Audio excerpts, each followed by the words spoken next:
My name is Corinne Leland. I was 17 years old when my father decided my future was not mine to have. No daughter of mine needs an education, my father said. Then he ripped my college acceptance letter in half, right there at the dinner table, in front of my grandmother, my uncle, and my 14-year-old brother. That letter was everything: Penn State, a partial scholarship, 9 months of secret applications, late-night essays, and a school counselor who believed in me when no one else did. 9 years of cooking his meals, scrubbing his floors, and swallowing every dream I ever had. And he turned it into confetti on a dinner plate. I thought that was the worst moment of my life. I was wrong. Within 30 seconds, my grandmother did something that unraveled 20 years of my father's authority. And it all started with a piece of paper he didn't know existed. Before I go on, please take a moment to like and subscribe, but only if you genuinely connect with this story. Drop your location and local time in the comments. I'd love to know where you're listening from. Now, let me take you back to the fall of my senior year, the week everything changed. The house on Maple Street looked respectable from the outside. 2-story brick, white shutters, a lawn Gerald mowed every Saturday morning at exactly 7:15. Not because he enjoyed it, but because he needed the neighbors to see him doing it. Image mattered to my father. Control mattered more. Inside, every square inch operated on his terms. The thermostat stayed at 64 degrees in winter, because he said anything higher was wasteful. The television remote lived on the armrest of his recliner. His recliner, his channel, his schedule. Dinner was served at 6 sharp, and God help you if the salt wasn't on his side of the table. And that table, a heavy oak dining table with carved legs and a water stain in the shape of a crescent moon near the corner where I always sat, had been in the house since before I could remember. My grandmother bought it when she first furnished the place, 22 years ago. But my father called it my table, the way he called everything in that house my. This is my house, my rules. I heard that sentence every week, sometimes twice, sometimes before breakfast. I was 10 years old the first time he handed me a spatula and told me to make eggs. I burned them. He didn't yell. He just stared at me with this flat, quiet look that was somehow worse than yelling and said, "Your mother could do this in her sleep. Figure it out." So I figured it out. Eggs, then pancakes, then full dinners, roast chicken, mashed potatoes, green beans, the rotation he liked. I did the laundry. I scrubbed the bathroom tile on my knees. I packed my little brother Tyler's lunch every morning and walked him to the bus stop. I was not his daughter. I was his housekeeper. I just didn't have the words for it yet. He called it his house. But I'd learn later that he never owned a single nail in it. My mother's name was Diane. She had brown hair that curled at the ends without trying, and a laugh that made you feel like you were in on some wonderful secret. I know this because I was 8 years old when she died, and those 2 details are the ones I've held on to the tightest. Breast cancer, stage 3 by the time they caught it, stage 4 by Christmas. She was gone before the tulips came up in the yard she'd planted the spring before. After the funeral, my father changed. Or maybe he didn't change. Maybe the grief just burned away whatever thin layer of softness had been keeping the rest of him hidden. He moved through the house like a man sealing off rooms. First the photos came down. Every picture of my mother, off the walls, off the fridge, off the mantel, packed into a cardboard box and shoved into the garage behind the snowblower. I snuck one out. A small snapshot of her holding me at the county fair, cotton candy stuck to my chin, both of us laughing. I kept it pressed inside my biology textbook like a secret. Then the rules tightened. No mentioning Mom at the table. No crying where he could see it. No asking when things would feel normal again. "Your mother had dreams too," he said to me once when I was 12 and made the mistake of telling him I wanted to be a nurse someday. "Look where that got her." He said it the way you'd comment on the weather, just a fact, like dying was something she'd done on purpose to inconvenience him. I found out years later, from my grandmother, in a sentence she started and then stopped, looking away, that my father had forbidden my mother from going back to school. Diane had wanted to finish her nursing degree. He said no. She stayed. That was the first time I understood that silence in our family wasn't peace, it was obedience. My daily routine was simple, the way a cage is simple once you stop rattling the bars. 5:30, alarm. 5:45. Downstairs, coffee started. Eggs on the skillet. Gerald. I started calling him that in my head around 15, though never out loud. Liked his coffee black with exactly 1 sugar, and if I forgot the sugar, he'd push the mug to the center of the table without a word and wait for me to fix it. 6:15. Tyler's lunch packed, his backpack by the door. 6:30. Gerald's lunch packed too, because apparently a 47-year-old man couldn't manage a sandwich. 7. Bus stop with Tyler. 7:40. School. 3 o'clock. Home. 3:15. Dishes from the morning. Laundry if it was Monday or Thursday. Vacuuming if it was Wednesday. 5:30. Start dinner. 6. Serve. 6:45. Clear the table. Wash everything by hand because Gerald said the dishwasher was a waste of water. 8. Homework. Finally. 9:30 or later. Bed, if I was lucky. He checked the fridge to make sure I'd shopped right. He checked my phone. A flip phone so old the hinge was held together with tape to make sure I wasn't wasting time. He didn't allow extracurriculars. No clubs, no sports, no friends over. You've got responsibilities, he'd say, like I was 40 with a mortgage instead of 17 with a geometry test. I know what you're thinking. Why didn't I leave? I was 17. I had $11 in a mason jar under my bed. I couldn't sign a lease, open a bank account, or enroll myself in school without a guardian. My Uncle Russell was too scared of Gerald to take me in, and if I fought back, if I made noise, Gerald had one threat that silenced everything. Keep it up, and I'll make sure your grandmother never sees you again. She was the only person left who made me feel like a person. So I stayed quiet. I stayed useful. I stayed. But that September, something arrived in the mail that changed everything, and it almost didn't reach me. Here's something Gerald didn't know. I applied to college. Not openly, not proudly. In secret, like a crime. It started with Mrs. Margaret Horner, my school counselor, a no-nonsense woman in her mid-50s with reading glasses on a beaded chain and a file cabinet she called the vault. She'd noticed things. The way I flinched when someone raised their voice in the hallway. The way I never stayed after school, never signed up for anything. Always rushed home like I had a curfew ticking down in my blood. One afternoon in January of my junior year, she asked me to stay for a minute. She closed her door, and she said, "Corinne, what do you want to do with your life?" No one had asked me that, ever. She helped me with everything. SAT prep books she lent from her own shelf. Application fee waivers. Essay drafts written during lunch in her office, the door closed, my handwriting shaking. We used the school's address as the return address on every application because Gerald checked the mailbox the way a warden checks cells, every day, without fail. But I also told my grandmother. One evening, from the phone in Mrs. Horner's office, I called Eleanor and told her everything. She listened without interrupting. Then she said, "Use my address as a backup. I'll watch for the letters." It was Eleanor who got the letter first. Penn State. Accepted. Partial scholarship. $12,000 a year.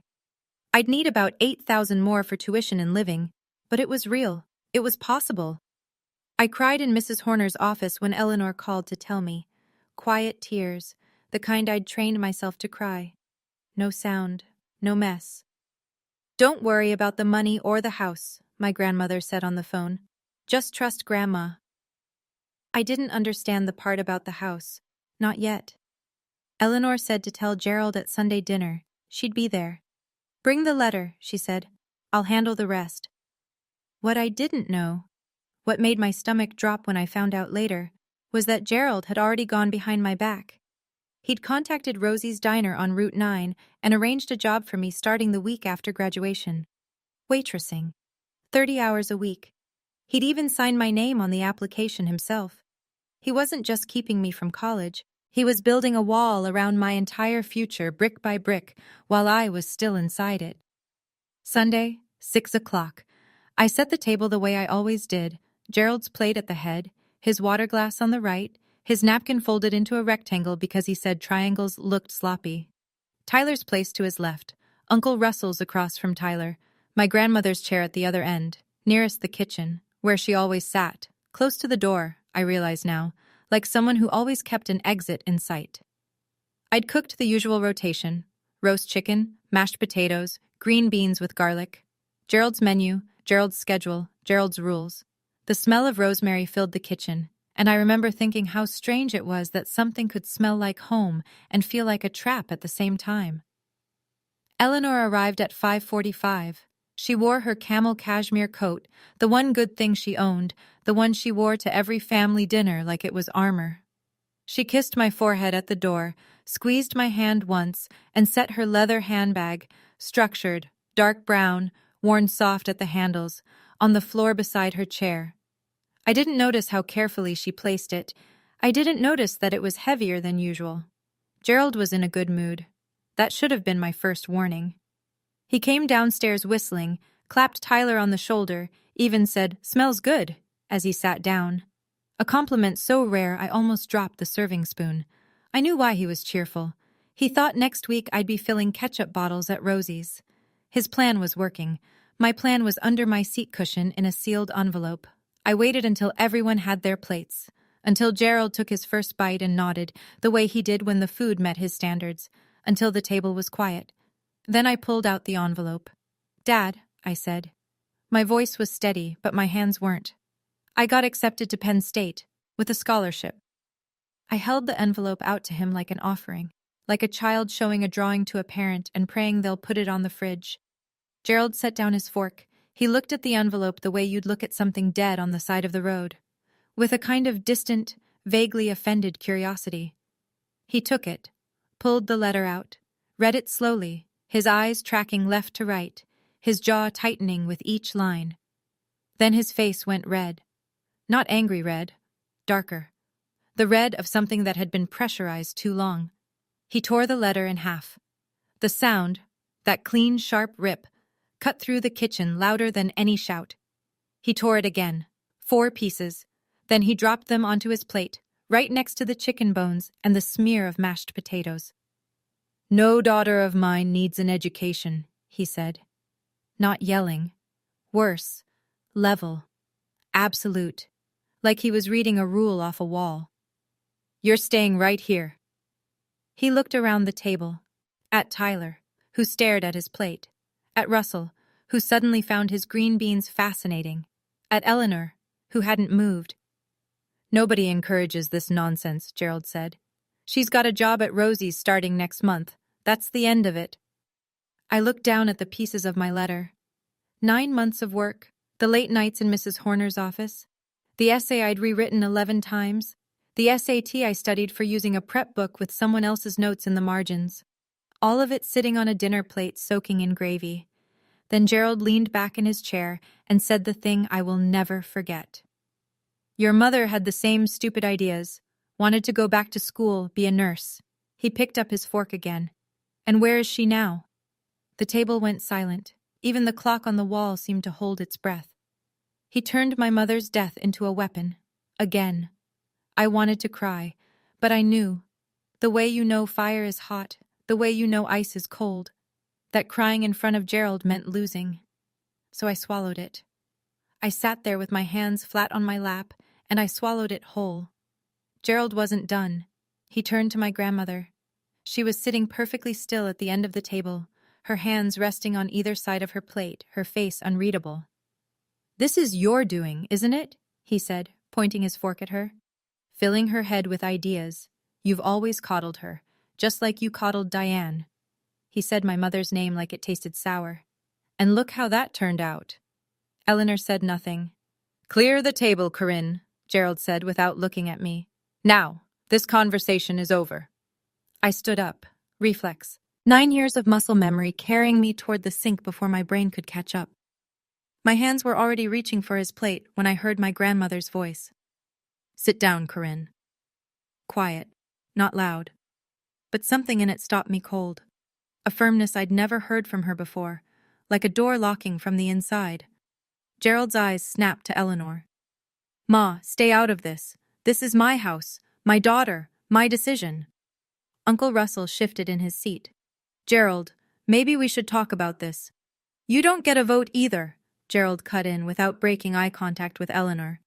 Then he turned back to me. And while we're at it, I called Penn State on Thursday. Tried to withdraw your application myself. Told them I was your father, your guardian. His lip curled. They said they needed your signature, some policy nonsense. He leaned forward. So, you're going to sign that withdrawal form tonight. Right here at this table, in front of everyone. That was his real plan. Not just the letter. He wanted me to kill my own future with my own hand, witnessed by my own family. A public execution of the only dream I had left. My grandmother sat still for exactly 30 seconds. I know, because I was counting. 30 seconds is longer than you think when the only sound is a clock ticking and your own heartbeat and the faint scrape of Gerald's fork against porcelain because he had actually gone back to eating, that confident that he'd won. 1 Mississippi. The refrigerator hummed. 10 Mississippi. Tyler stared at the torn pieces of my letter like he was trying to put them back together with his eyes. 20 Mississippi. Uncle Russell's hand was wrapped around his water glass so tight his knuckles were white. 30. My grandmother set her napkin down. She folded it, neat, precise, placed it to the right of her plate the way she always did, like even this small act deserved dignity. Then she pushed her chair back and stood up. She moved slowly. Not frail, deliberate. She walked to the coat closet by the front door and took out her camel cashmere coat. She put it on, one arm at a time, and buttoned it at the waist with steady hands. Gerald looked up from his plate. Where are you going? Dinner's not over. Eleanor walked back to the table. She stood behind her chair. She looked at my father, not through him, not past him, but directly at him, the way you look at someone you finally stopped making excuses for. And she said 2 words. Pack her bags. Gerald laughed. A big laugh, a real laugh, the kind that comes from the belly and fills a room, the laugh of a man who believes the world is organized exactly the way he arranged it. Pack her bags, he said, still grinning. And send her where? With what money? My grandmother didn't answer. She reached down, unclasped her leather handbag, and pulled out a stack of papers held together with a single staple. What she put on the table next was the reason my father had been living like a king in a castle that was never his. It was a deed, a property deed, notarized, stamped, filed with the county recorder's office, every line crisp, every signature verified, and at the top, in black ink that 22 years hadn't faded, one name, Eleanor M. Leland, sole owner, not Gerald and Eleanor, not the Leland Family Trust, just her, one name, one woman, one signature. This house has been in my name since 2002, Eleanor said. Her voice didn't waver. I bought it with your father's life insurance money and my savings after he passed. I let you live here rent-free because you were grieving and you had 2 children who needed a roof. She paused. But I never, not once, signed this house over to you, Gerald. There is no transfer. There is no agreement. The deed is mine. It has always been mine. Gerald's smile collapsed. Not all at once. It went in stages, like a building losing floors. First the corners of his mouth, then the light in his eyes, then his entire posture, sinking an inch in the chair he'd been sitting in like a throne. He looked at the deed. He looked at Eleanor. Then he forced out a laugh, smaller this time, thinner, the laugh of a man looking for the punchline. So what? He said. You're going to kick me out? Your own son? I'm giving you a choice, Eleanor said. Corinne goes to Penn State this fall, with my financial support. You let her go. You support her, and you keep living here. She tilted her chin slightly. Or you fight this, and I call my attorney tonight. Uncle Russell leaned forward and picked up the deed, reading it. His eyebrows climbed his forehead. He set it down without a word, but the look he gave Gerald was one I'd never seen from him before, something between shock and a quiet, long overdue recognition. Tyler's mouth was open. He was looking at me, then at Eleanor, then back at me, like he was watching the world rearrange itself. And me? I sat there staring at that piece of paper, and one thought repeated itself over and over, 20 years.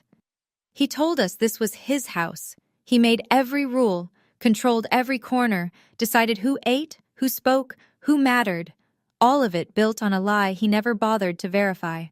Gerald's face cycled through something I'd never seen before: confusion, then fury, then a hard, brittle composure, like a man patching a cracked wall with his bare hands. He pushed the deed to the side of the table. "You think a piece of paper scares me?" he said. "I've been maintaining this house for 20 years. 20. I paid the electric, the water, the gas. I fixed the roof when it leaked. I replaced the furnace in 2019. He jabbed his finger against the table. I put my sweat into these walls. You think any court would just hand it to you?" He was reaching. I could see it.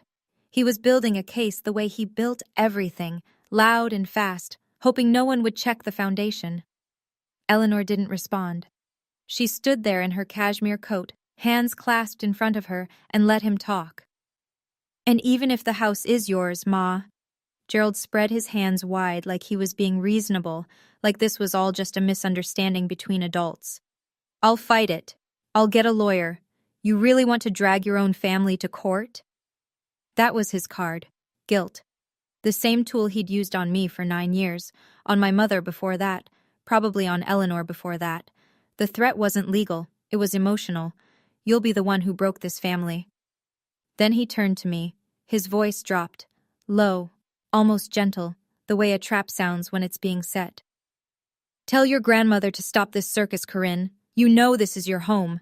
You want to destroy this family over a school?" He wanted me to choose, family or future, loyalty or freedom. The same impossible choice he'd been forcing on every woman in his life for as long as I could remember. My grandmother didn't argue. She didn't raise her voice. She reached into her handbag again. It was a flip phone. Old, silver, small, almost identical to the one Gerald had given me, the one he tracked and monitored. But Eleanor's was hers, paid for with her own money, listed under her own name. She pressed one button. Speed dial. The kitchen was so quiet I could hear the tinny ringing through the speaker. 1 ring, 2 rings, then a click. "Hello, David? It's Eleanor Leland." Her voice was conversational, almost pleasant, like she was confirming a lunch reservation. "I need you to begin the process we discussed. Yes. The 30-day notice." A pause. "Yes. Tonight." Another pause. "Thank you, David. I appreciate it." 40 seconds. She closed the phone and slipped it back into her handbag. Gerald stared at her. The laugh was gone. The bluster was gone. What was left was something raw. The look of a man hearing a sound he can't identify in the dark. "You're bluffing," he said, but his voice cracked on the second word. "Gerald," Eleanor said, and for the first time, I heard something almost like sadness in her tone. Not for herself, but for him, for the version of her son she'd spent 20 years hoping would show up. "I have never bluffed a day in my life. You have 30 days, or you let Corinne go to college." She picked up her handbag. "Choose." "Let me explain something." David Mercer was Eleanor's real estate attorney. She hadn't called him on impulse. She'd consulted him 2 weeks earlier, right after Gerald had ripped up the first piece of mail from Penn State, an orientation packet, right in front of me at breakfast without a second thought. That was when Eleanor began preparing the paperwork. The eviction documents were already drafted. She was just waiting for Gerald to cross the last line. He crossed it with confetti on a dinner plate. Eleanor walked to the front door, then stopped. She turned back. Not to Gerald, but to me. "Pack a bag, honey. You're coming home with me tonight." I stood up. Not fast, not dramatic, just up. The way you stand when you've decided something and your body finally agrees. "Sit down," Gerald said. His chair scraped back. He was on his feet now, too, one hand flat on the table, the other pointing at me. "You're not going anywhere." I looked at my father. Not at his hand, not at the floor, at him. And for the first time in 9 years, I didn't drop my eyes. "I've been sitting down for 9 years, Dad. I'm done." His mouth opened, but nothing came out. I genuinely think, it was the first time anyone in that house had said no to him and meant it. I walked upstairs. My room was small, the smallest bedroom, the one with the window that didn't lock properly, and the ceiling stain shaped like a boot. My backpack, a faded JanSport I'd had since freshman year, was already half packed. Mrs. Horner had told me months ago to keep a go bag ready. Just in case, she'd said. At the time, I thought she was being dramatic. She wasn't. I grabbed it. Clothes, toothbrush, the SAT prep book, my journal. Then I reached into my biology textbook and pulled out the photo of my mother at the county fair. Cotton candy, laughter, a version of my life that cancer and Gerald had erased. I slipped it into my jacket pocket, against my heart. Tyler was standing in the hallway, 14 years old, still in his baseball jersey, his eyes red. Corinne, I pulled him into a hug. He was almost my height now. I'm not leaving you, I said into his hair. I'm just leaving this. I went downstairs. Gerald stood at the bottom of the staircase blocking the door. If you walk out that door, he said, and his voice was shaking now, don't come back. I walked past him. He didn't move to stop me. I think some part of him knew, had maybe always known, that the only thing keeping me there was the lock, and the lock had just been changed. Eleanor had the car running, headlights on, engine humming, the passenger door already open. Behind me, I heard Russell's voice, quiet, almost apologetic, but clear enough to carry. I'll bring the rest of her things tomorrow, Ma. It was the first time Uncle Russell had ever gone against Gerald in front of the family. It would not be the last. I got in the car. I put my backpack on my lap. I didn't look back at the house. Eleanor pulled out of the driveway, and for the first time in 9 years, Maple Street got smaller behind me. I want to pause here for a moment. If you've ever had to leave a place you thought was home, whether it was a house, a relationship, or just a version of yourself you'd outgrown, you know what that drive felt like. If this story is hitting close, tap that like button so I know you're here. And if you want to know what happened Monday morning when the eviction notice landed on my father's doorstep, stay with me. This story isn't over yet. Eleanor's apartment was small. 1 bedroom, 1 bathroom, a kitchen with a window that overlooked the parking lot of a laundromat.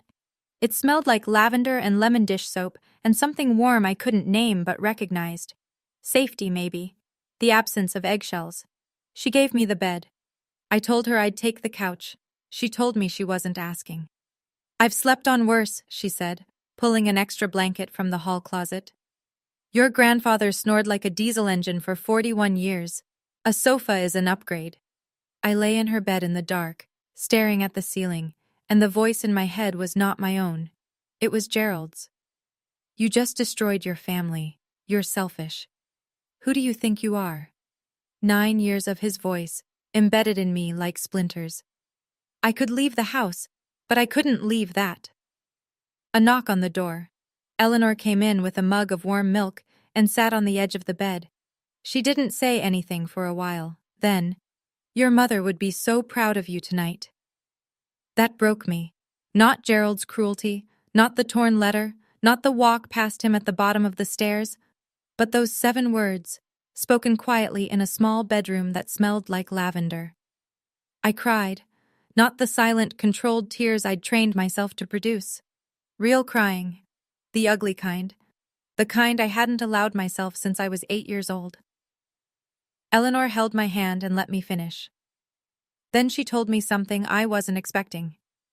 She'd opened a savings account in my name when I was 10. $200 a month from her teacher's pension, every month, for 7 years. It's at $16,800, she said, as matter-of-factly as if she were reading a grocery receipt. Between that and the scholarship, you'll be fine for the first year. We'll figure out the rest. I wiped my face. Grandma, why didn't you do this sooner? She was quiet for a long time. Long enough that I thought she hadn't heard me. Because I kept hoping he'd change, she said. That was my mistake. Gerald didn't wait long. The calls started the next morning. Eleanor's phone rang at 7:15. She looked at the screen, silenced it, and went back to making toast. It rang again at 7:20. 7:31, 7:45. She let everyone go to voicemail. Then he called me. The first time his voice was soft, almost unrecognizable. Come home, sweetheart. We can talk about this. I was upset. I said things I didn't mean. Let's sit down like a family. I didn't answer. I just listened. 2 hours later, the second call. The sweetness was gone. "You're making a fool of yourself, Corinne. The whole town is going to know about this. You want people talking? You want that on you?" The third call came at 9:40 that night. His voice was cold and flat, the Gerald I knew best. "If you don't come back by Friday, I'm cutting you off completely. No phone, no insurance, nothing. You'll have nothing." He called Uncle Russell next. Russell told me later, quietly, almost ashamed, that Gerald said, "You help them, you're dead to me. I mean it." On Tuesday, Gerald showed up at my school. He walked into the front office and demanded to see me. The receptionist, a woman named Linda who'd worked there 20 years and did not care for men who raised their voices in her lobby, told him he needed an appointment. He didn't have one. Mrs. Horner was alerted. She pulled me out of third-period history and walked me to her office through the back hallway. "He's in the building," she said, her hand on my shoulder. "You're safe. He can't get past Linda." That evening, Gerald posted on Facebook. I saw it because 3 classmates sent me screenshots within an hour. "My daughter ran away because her grandmother is manipulating her. She's a confused teenager being used by a bitter old woman. Please pray for our family." 47 likes. 12 comments saying they'd pray. 6 saying, "Stay strong, Gerald." He was rewriting the story with himself as the victim. And in a small town where everybody knew everybody, that story traveled fast. Small towns are beautiful until you need one to mind its own business. Within 3 days, the version of events circulating through our zip code bore almost no resemblance to reality. Eleanor was the villain, a controlling grandmother overstepping boundaries, turning a teenage girl against her loving, hard-working father. Gerald was the victim, a widower, a single dad, a man who'd sacrificed everything and was being punished for it. A neighbor named Doris, the kind of woman who attended every funeral in town whether she knew the deceased or not, called Eleanor on Wednesday. "How could you do this to Gerald?" she said. "He lost his wife. Now you're taking his daughter? That poor man." Eleanor, to her credit, didn't hang up. She said, "I appreciate your concern, Doris. This is a family matter," and ended the call politely enough that Doris couldn't repeat anything damaging. At school, it was worse. Kids I barely knew stopped me in the hallway. "Is it true your grandma kicked your dad out? I heard you ran away. Are you okay?" One girl from my English class said, loud enough for everyone to hear, "My mom says your dad is heartbroken." I smiled. I nodded. I kept walking. But each comment was a small cut, and by Thursday afternoon, I had enough cuts to bleed. Gerald knew exactly what he was doing. He texted me screenshots of the Facebook comments, the sympathy, the prayers, the outrage on his behalf. Then one line, "See? Everyone knows what you're doing is wrong." And for one terrible moment, sitting in Mrs. Horner's office with the door closed and my backpack at my feet, I believed him. Maybe I should just go back, I thought. Maybe he's right. Maybe this isn't worth tearing everything apart. And then, Monday morning, something arrived at my father's door. The process server was a man named Phil who drove a gray Honda Civic and had the emotional range of a filing cabinet. He knocked at 8:15 in the morning. Gerald opened the door in his work boots and undershirt, a mug of coffee in his hand, coffee he'd made himself for the first time in over a week, badly, according to Tyler. Phil handed him the envelope. Gerald signed. Phil left. Inside, a 30-day notice to quit, issued pursuant to 68 Pennsylvania Consolidated Statutes, Section 250.501. Property address, 114 Maple Street. Owner, Eleanor M. Leland. Occupant, Gerald R. Leland. The notice informed Gerald that he had 30 days to vacate the premises or face a formal eviction action filed with the Magisterial District Court. It was real. It was legal. It was happening. Gerald called Eleanor immediately. I know because I was sitting at her kitchen table eating cereal when her phone rang and she put it on speaker. "You can't do this to your own son!" His voice came through distorted, the way sound warps when someone is screaming into a small microphone. "I gave you a choice, Gerald," Eleanor said. She was holding her coffee with both hands, looking out the window at the laundromat parking lot. "You made yours." She hung up. Gerald went looking for a lawyer. In a town our size, the options were limited. The first attorney he called, a woman named Janet Polk, declined. Conflict of interest. She'd already consulted with Eleanor on a separate matter years ago. The second lawyer, a man 2 towns over, agreed to review the case. After looking at the deed, the tax records, and the complete absence of any lease or written agreement, he told Gerald the truth. If the deed's in her name and there's no lease, you're a month-to-month tenant at best. She has every right to do this.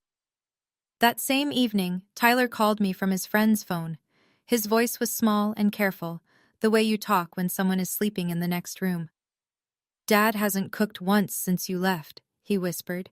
"He doesn't know where the plates are." That night, Eleanor and I sat on her sofa with mugs of chamomile tea, and she told me the truth. The whole truth. The version she'd been carrying for decades.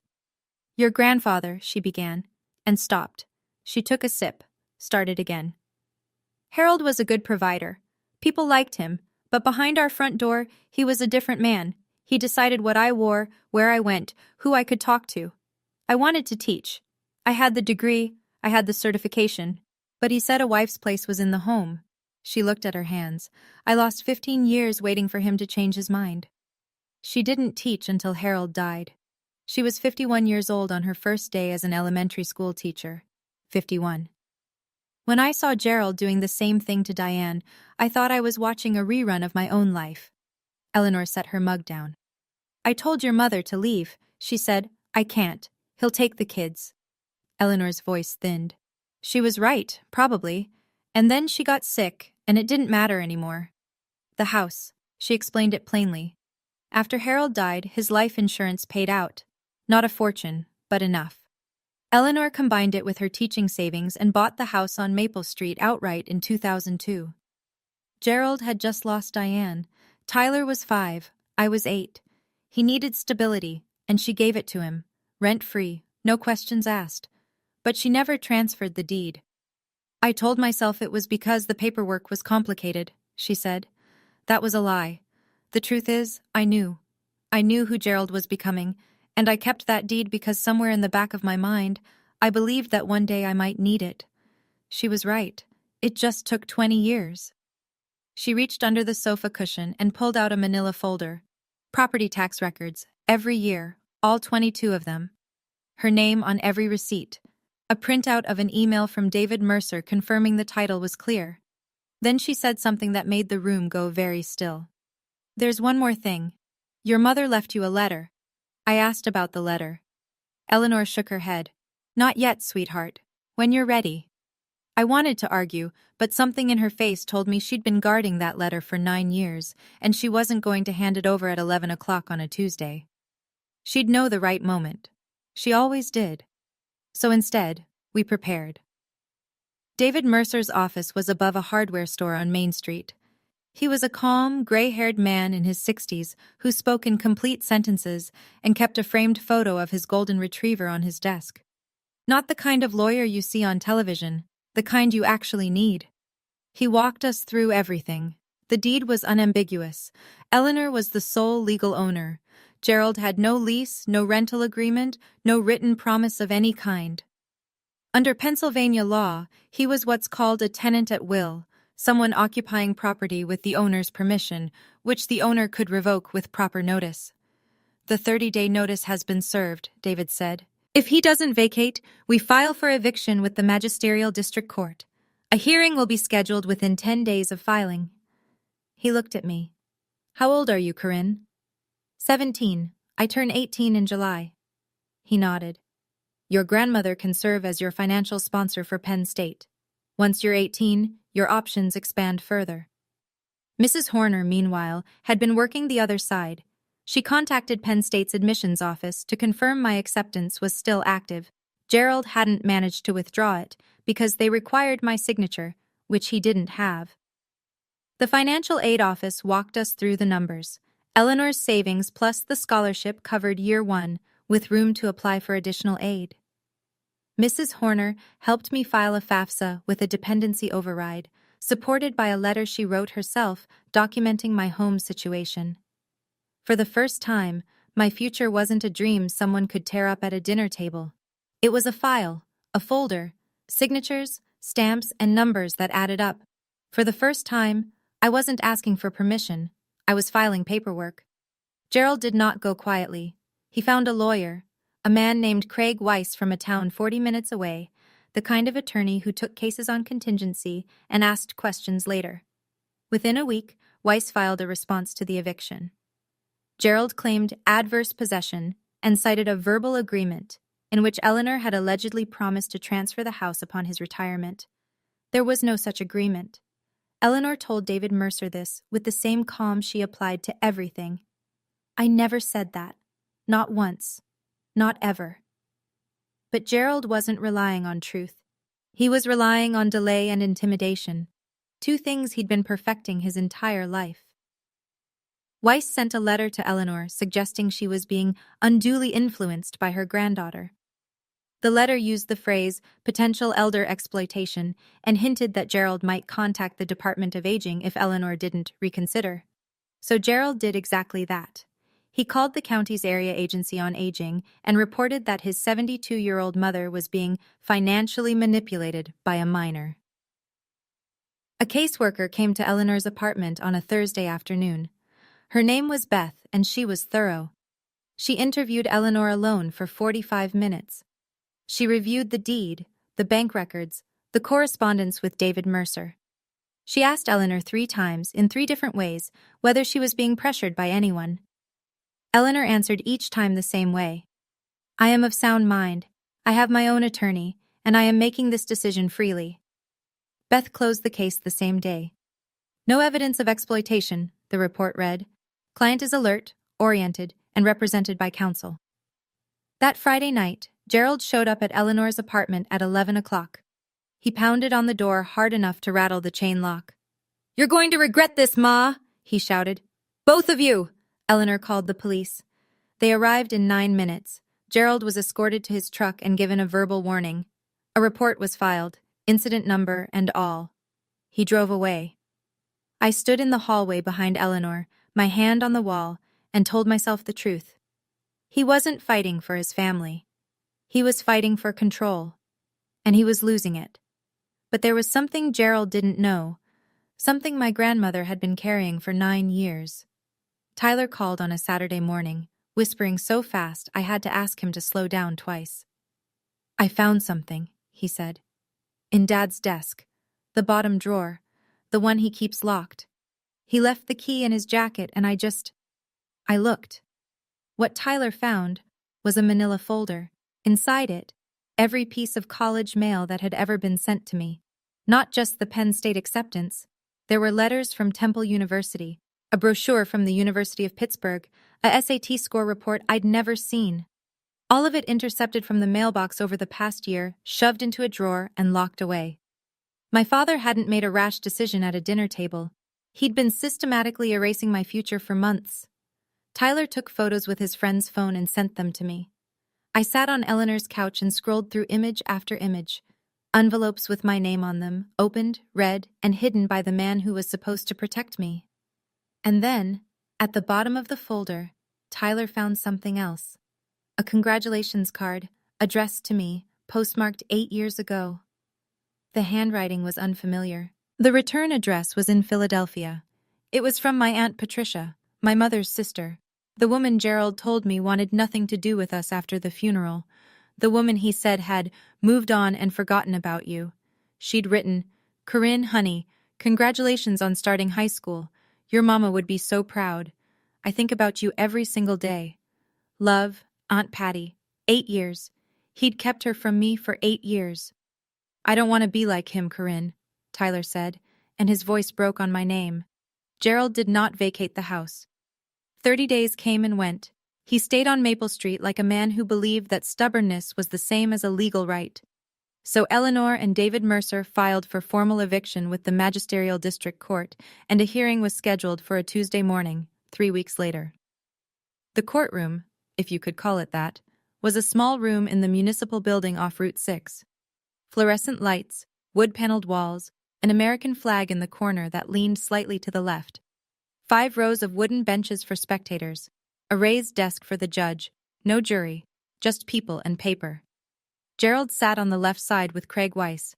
He was wearing a dress shirt, light blue, ironed, the first time I'd ever seen him in anything but flannel or a work polo. khaki pants with a sharp crease. But his work boots peeked out beneath the cuffs, scuffed and familiar, and somehow that detail made me sadder than anything. Eleanor sat on the right with David Mercer. She wore a navy blazer over a white blouse, her silver hair in a low bun, her posture the kind of straight that comes from decades of standing in front of a classroom. She looked like exactly what she was, a retired teacher who had done her homework. I sat in the first row behind Eleanor. My hands were in my lap. My backpack was at my feet. Behind us, Uncle Russell, who had driven 40 minutes to be there. A few faces I recognized from town, people who'd seen the Facebook post, heard the gossip, and come to watch. The court clerk, a young woman with a laptop, recorded everything. The room was small, but it had an audience. And audiences change the way people behave. Or, in Gerald's case, the way they reveal themselves. Judge Morrison entered, a woman in her early 60s, silver reading glasses, no nonsense. She sat down, opened the file, and said, "Let's begin." Craig Weiss went first. He spoke quickly, building Gerald's case like a man stacking cards on a windy day. Gerald had maintained the property for 2 decades. Gerald had paid utilities. Gerald had invested significant sweat equity into the home. There was, Weiss argued, an implied agreement that Eleanor would eventually transfer ownership. Judge Morrison listened. She did not interrupt. She took notes. David Mercer stood up. He was quieter than Weiss, slower, and somehow more devastating for it. He presented the deed. Filed with the county recorder's office in 2002, Eleanor M. Leland, sole owner. He presented 22 years of property tax receipts, all in Eleanor's name. He presented a title search confirming no liens, no transfers, no co-owners, no encumbrances of any kind. "Your Honor," Mercer said, "the deed is unambiguous. My client is the sole legal owner. There is no lease, no written agreement, and no evidence, written or otherwise, of a promise to transfer. Mr. Leland is, at best, a tenant at will. The 30-day notice was properly served." Judge Morrison turned to Gerald. She removed her glasses. "Mr. Leland," she said, "can you present any written document, a lease, a contract, a letter, anything at all, that shows your mother agreed to transfer ownership or grant you a permanent right to reside in this property?" Gerald looked at Weiss. Weiss looked at the table. It was understood," Gerald said. He leaned forward. "She's my mother. Mothers don't need a contract with their sons." Judge Morrison put her glasses back on. "Mr. Leland, this court deals in documents, not assumptions." She reviewed the file for another 60 seconds. Then she ruled. Eleanor had the legal right to evict. Gerald was ordered to vacate within 15 days, reduced from 30 because, as Judge Morrison noted, Gerald had already been given the original 30-day notice and had chosen to ignore it. Gerald shot to his feet. His chair scraped back against the tile floor loud enough to make the clerk flinch. "This is insane!" he shouted. "She's doing this because of a girl who wants to go to school?" The room went silent. Every person on those wooden benches heard it. Russell closed his eyes.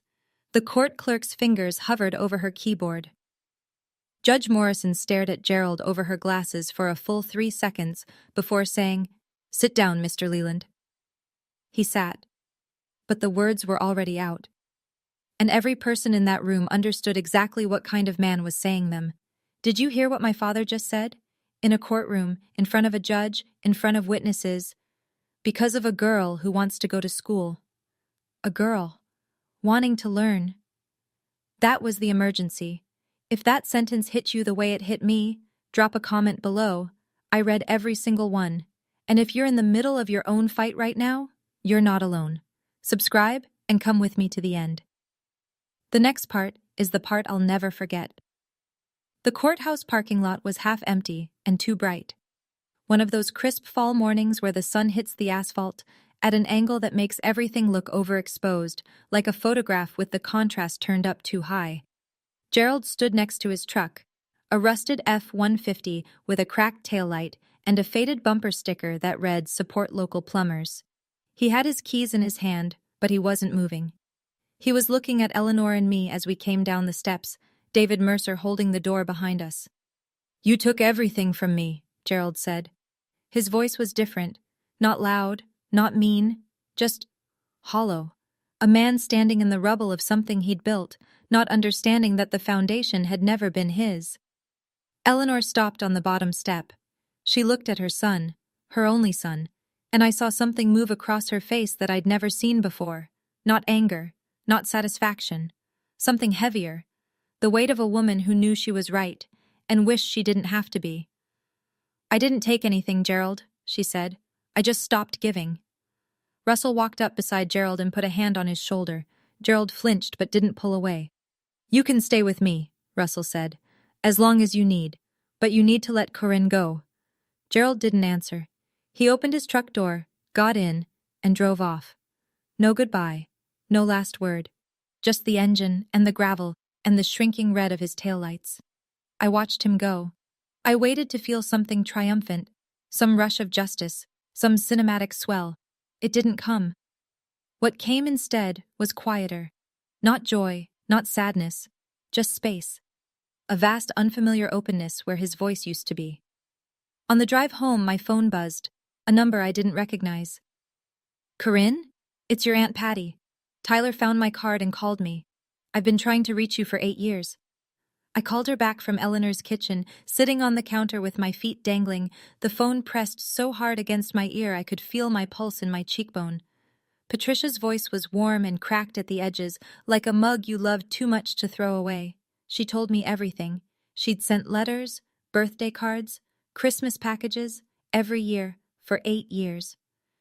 Gerald told her, once on the phone, in a tone she said she'd never forget, that Corinne and Tyler don't want to hear from you, and that she should respect the family's wishes.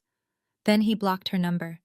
She told me she'd contacted a lawyer once about visitation rights, but since she wasn't a legal guardian, and Gerald wasn't technically denying access, just intercepting. There wasn't much she could do without proof. "I never stopped thinking about you," she said. "Not one day." Patricia lived in Philadelphia. She was a registered nurse at a hospital downtown, a nurse, the same career my mother had wanted and Gerald had crushed before it started. The coincidence sat in my chest like a stone. "Your mom talked about you constantly," Patricia said. "She wanted you to have everything she couldn't. She used to say, 'Corinne's going to be the one who makes it out.'" I was crying again, freely this time. No swallowing, no hiding, no watching the door. "Come visit before school starts," Patricia said. "Philly's only 3 hours from Penn State. You'll have family close." Family. The word felt different now, not a chain, but a net. The night before I left for Penn State orientation, Eleanor sat me down on the edge of her bed. She was holding a small wooden box, cedar, no bigger than a shoebox, with a brass clasp that had gone green with time. "I was waiting for the right moment," she said. "I think this is it." She opened the box and handed me an envelope. It was cream-colored, soft at the edges from years of being held and put back, held and put back. My mother's handwriting on the front. Round letters, careful, the kind of penmanship that belongs to someone who was taught by nuns. "For Corinne, when she's ready to fly." "She wrote it during treatment," Eleanor said. "She knew she might not." She stopped, pressed her lips together. "She gave it to me and said, 'Give it to her when she needs it most.' I've been carrying it for 9 years." I opened the envelope with hands that would not stay still. The letter was 2 pages long, written on lined notebook paper, the ink slightly smudged in places, tear stains I realized later, some hers and now some mine. She didn't write about Gerald. She didn't write about cancer. She didn't write about regret, or at least not in the way I expected. She wrote about me.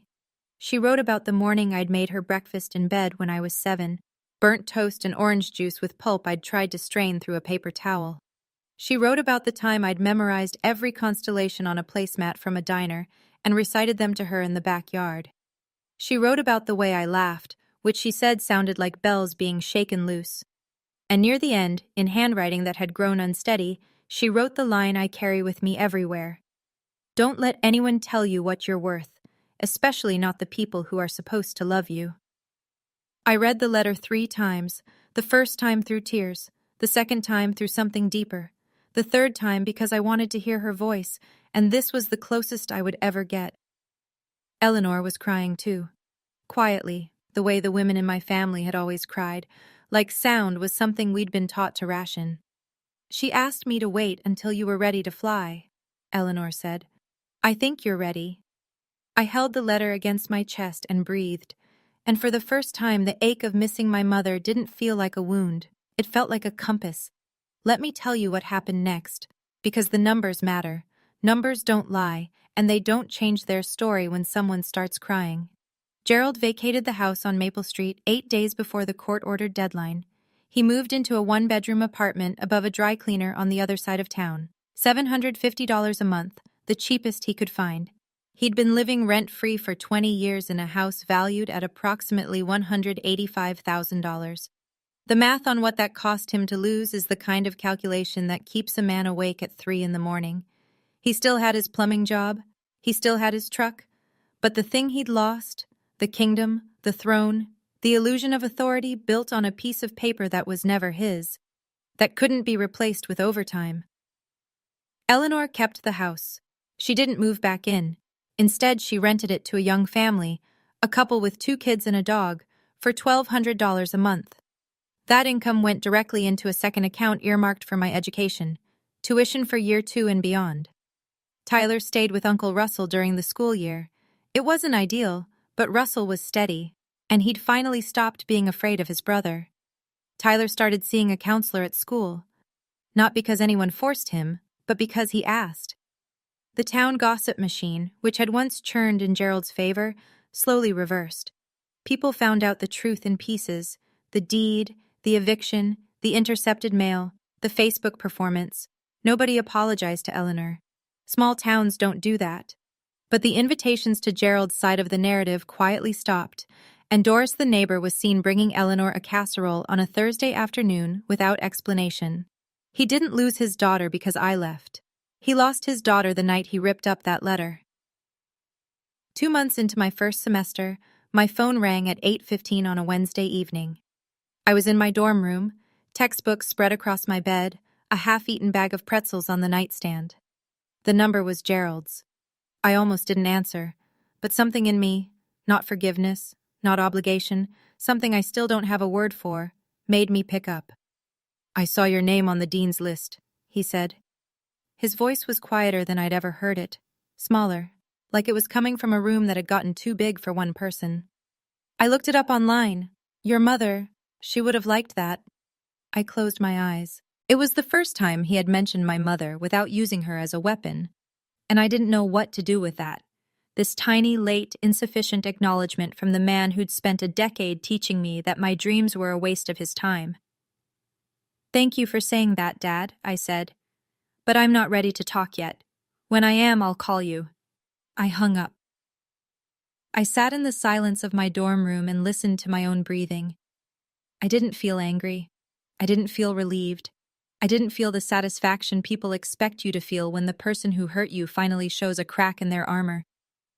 I just felt clear. Forgiveness isn't something I owe him. Maybe it'll come one day. Maybe it won't. But my education, my future, those were never his to take. Penn State in October is the kind of beautiful that earns its keep. The maples on the quad burn orange and red, and the air smells like wood smoke and possibility. And everywhere you look, there are people carrying books and coffee, and the quiet assumption that they belong here. I belonged here.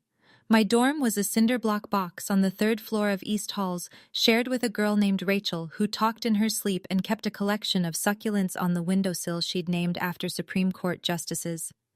She was strange and kind, and the first friend I'd made based entirely on who I was, not who I was related to or what I could do for them. I declared pre-nursing. Not because Aunt Patricia was a nurse, not because my mother had wanted to be one, but because somewhere between the burnt toast and the biology textbook, and the 9 years of taking care of everyone but myself, I'd realized I was good at caring for people. And I wanted to do it on my own terms, for people who actually needed it, in a place where it counted. Eleanor called every Sunday night at 7. We talked about her week, my classes, the tenants in the Maple Street house, the weather, normal things. She never brought up Gerald unless I did. Tyler FaceTimed every Wednesday. He was growing. His voice was changing. He'd joined the track team at school, the first extracurricular a Leland kid had been allowed to do in a decade. Aunt Patricia invited me to Philadelphia for Thanksgiving. I went. She made my mother's stuffing recipe. I didn't cry, I just ate 2 helpings and asked for the recipe, and Patricia smiled like I'd given her something she'd been waiting years to receive. On my desk in the dorm, between a second-hand laptop and a stack of anatomy flashcards, I kept 2 things: the photo of my mother at the county fair and her letter, pressed flat inside a clear plastic sleeve so the ink wouldn't fade. Nobody here told me I can't, and that still felt new. I'm not going to stand here and tell you what to do with your life. I'm 20 years old. I'm still figuring out my own. But I can tell you what I learned.